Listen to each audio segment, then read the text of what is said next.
muchachita muy gentil, de bracito los dos a caminar. Entonces yo mi amor le declaré, entonces ella dijo que no, que no, que no sabía querer. Quiereme un poquito, niña de mi vida, dueña de mi amor. Salgo por el parque, yo me vi con una muchachita muy gentil, de bracito los dos a caminar. Entonces yo mi amor le declaré, entonces ella dijo que no, que no, que no sabía querer. Quiereme un poquito, niña de mi vida, dueña de mi amor. We are home from an amazing trip in Guanajuato, Mexico. We're all cleaned up and we're ready to report. We are ready. We're giving our on report this amazing city. We are going to tell you the things that make Guanajuato different from any other Mexican city we've visited, and the reason why you have to go and check it out. It is super unique, and we got to stay in style and in comfort. So the first thing, number one, there is a castle, which has now been turned into a hotel. Originally, it started out as a hacienda. That was the first construction phase of construction started in the 1600s, and now it's been renovated in our day as a castle hotel. And it was super cool. It's called the Castillo de Santa Cecilia. We really felt like royalty. They have, it's beautiful stonework, green trees. I mean, it's magical. Yeah, no purple trees, just green ones. Not that magical. Yeah. And then for us, it was really nice. And those of you traveling with kids, it had a pool, and it had, I don't know if it was supposed to be a mini pool or a hot tub, but anyway, a larger pool and a mini pool. Yeah. It had some play structures. There's a chapel on site, obviously, for their weddings that take place. As a matter of fact, there was a wedding that was going to take place there one of the evenings, but we were out having fun in Guanajuato, and we weren't the wedding guests. And then there's a restaurant that's attached to it that's open from 7 in the morning to 11 p.m. So there's food available on site, or there's food around the corner, whatever you want, you know. Yeah, we enjoyed a lot. We had the buffet breakfast both mornings, and it was different variety, but it was really tasty. Yeah. And actually had some really good healthy options. I was glad about that. I had chilaquiles verdes one day and chilaquiles rojos another day. But it was Look at the variety they got. Red and green ones. They were awesome. That is not representing it well. It had a lot of variety. True, we really enjoyed our stay. So number one, Guanajuato lets you stay, if you choose to, in a castle. That's very true.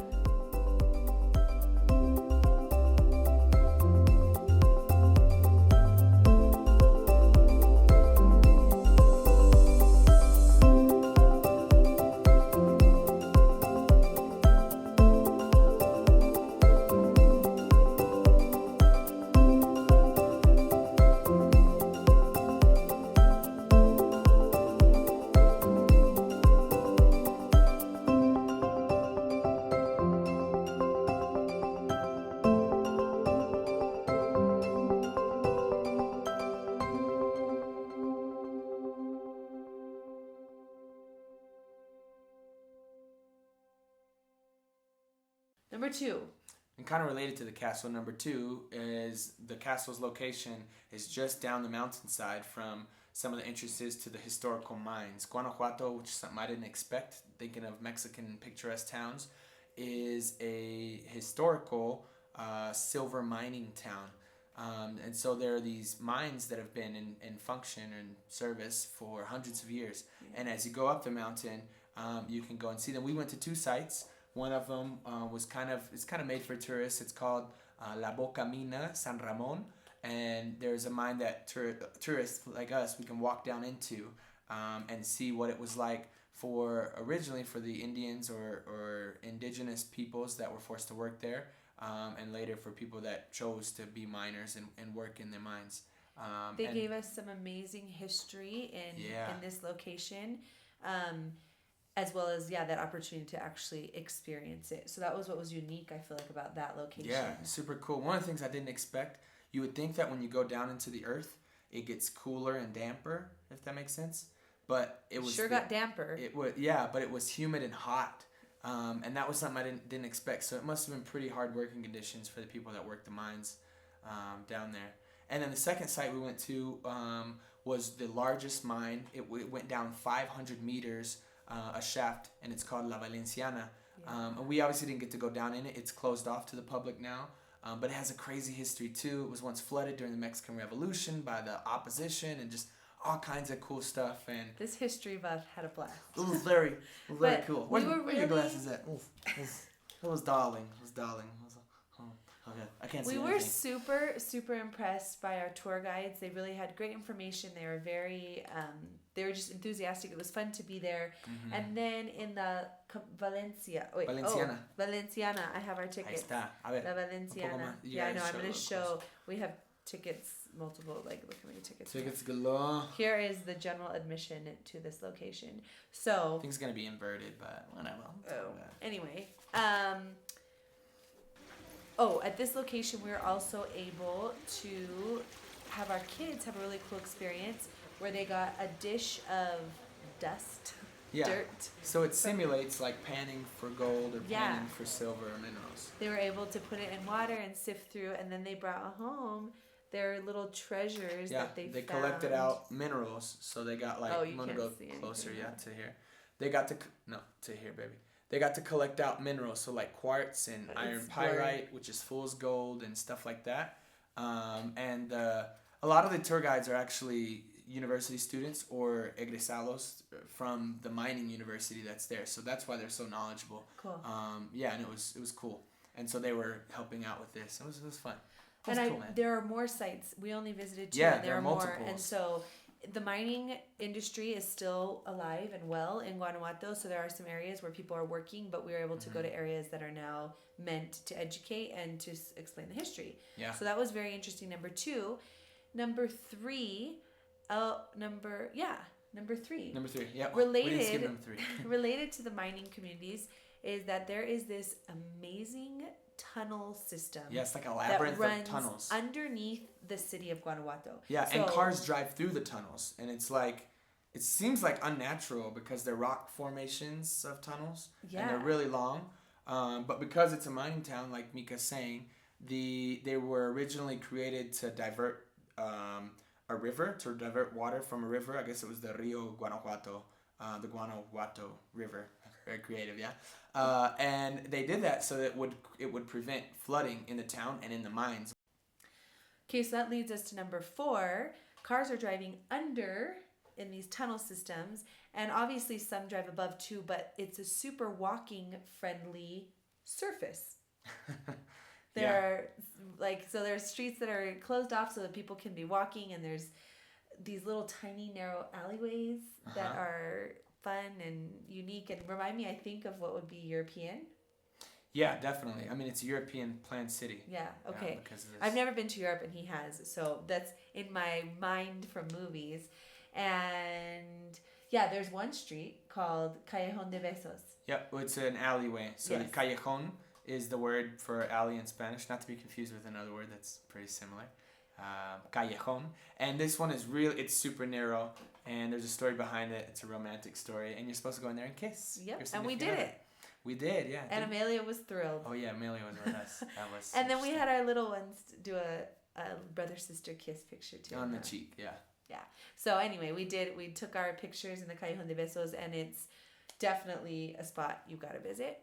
So that's happening above, and then on the hillside, so there's a lot of hills, and it's just because it's in a valley, right? yeah, there are these houses built up that are just the colors of the rainbow.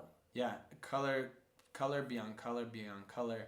And because the small alleyways, all these buildings are so close together, so it just looks like this kind of 3D montage of art that's on the hillside. Stacked up. Yeah, exactly. That's exactly what it is, huh? It's cool. And the colors Geography. are not, like, they're so... Geometry. Geometry? Okay. Geometry, yeah. Yeah. The colors are super vibrant. So Yeah. it's just like, anyway, amazing. That view. So we went up, what is it called? The funicular, which is a rail that goes up. It's kind of like a rail cable car, but Yeah. it's Goes connected almost to the side of the directly up. mountain and you go up, yeah. And then from there, we were able to watch the sunset.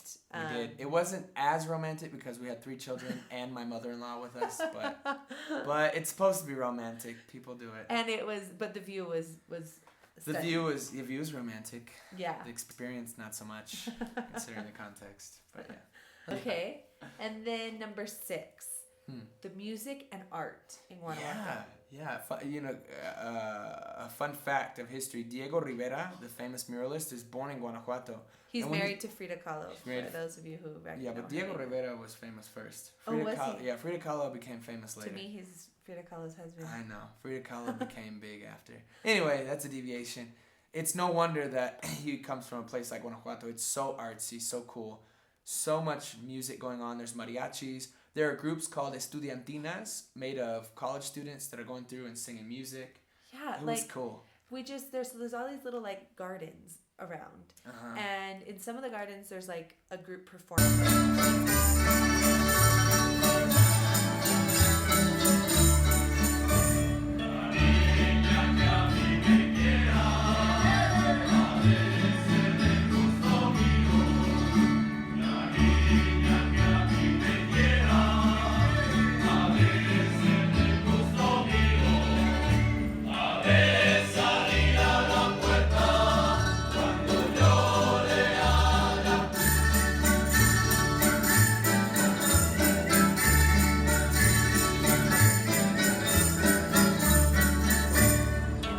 There are people eating in their little cafes, and then there's people are hiring mariachis that are walking all over the place to serenade their loved one as they eat their meal or drink their teas and coffee. I mean, it's just like music is going everywhere, and then they have a tour of this musical tour of the city called Callejoneada. Yeah, Callejoneada, which is a play of words of it's like an alley or an alley. Oh, is that what do you call that? An alleyway walker. No. What's a recorrido in English? Tour. An alleyway tour. Okay. And it's a musical tour by a live band and this guy who runs the show, and it's comical. It's funny. They have jokes. Fun. Is that your number? Is that our number 6? Oh, that's number 7. Okay, so number 7 is the Callejoneada.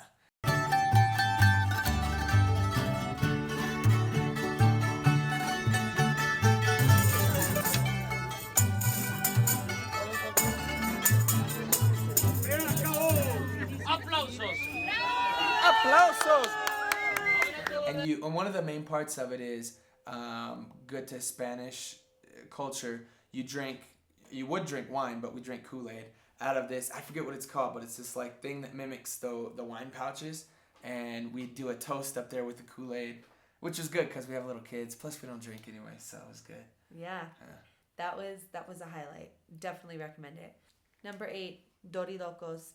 Ooh. If you don't know what I'm talking about, go to Guanajuato and try DORILOKOS. Just as a heads up, they're not just in Guanajuato, but we had them in Guanajuato, yes. To me, it's the only place I've ever seen them. Heard about. DORILOKOS. Let me know what other places in Mexico have DORILOKOS. For anybody that grew up in the States or elsewhere where they do Frito boats, a Frito boat, you cut the bag of Fritos, you put chili and cheese and whatever else you want in there, and you eat it out. DORILOKOS is similar. You take Doritos, cut the bag, and I didn't do it. Mexican goodness. Mexican goodness. I got to choose. I had a choice of putting. So basically, what comes in is peanuts and different spices, as well as like the Doritos, salsas, cilantro, and onion went in it. And then I got to choose. I could have put ceviche in it, or I could have put cuerito. And I already had a tostada of ceviche, so I put cuerito. And for those of you who don't know what cuerito is, it comes from the pig. It's like the skin. It wasn't cooked. And they just put it in there, and I was like, do it. So I ate it. Bunch of nice, raw, rubbery pig skin. It was good. It's good for your heart. Probably. So, DORILOKOS, my first experience was in Guanajuato, and I will not forget that little dish. But so... You didn't even try mine. I didn't try it. Actually, no, that's not true. I did try it. I didn't try the cornito, but I did try the other parts of the DORILOKO.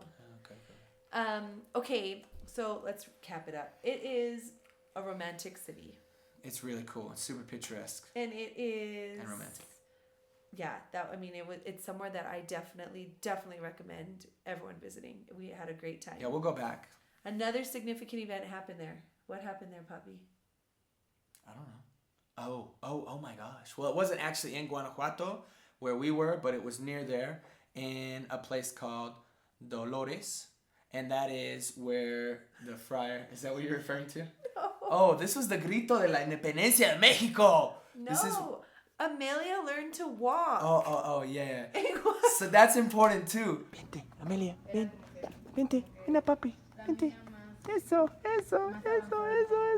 Ah. But this is where original Mexican independence started. So they call it La Cuna de la Independencia. This history buff is going to continue to tell you more history. And our daughter will learn how to walk there. Our daughter, learned how to walk. She's a walker now. She's a walker. Walking city of Guanajuato taught our daughter to walk. Very true. I'm proud of that too. But we also witness history. Okay. Like, subscribe, share, comment below with any other tips. We will be going back to Guanajuato. Share the video. We would Click love the to bell know. so you get the notification when Mika gets her next video out. And have a wonderful evening. Bye-bye. Hasta luego.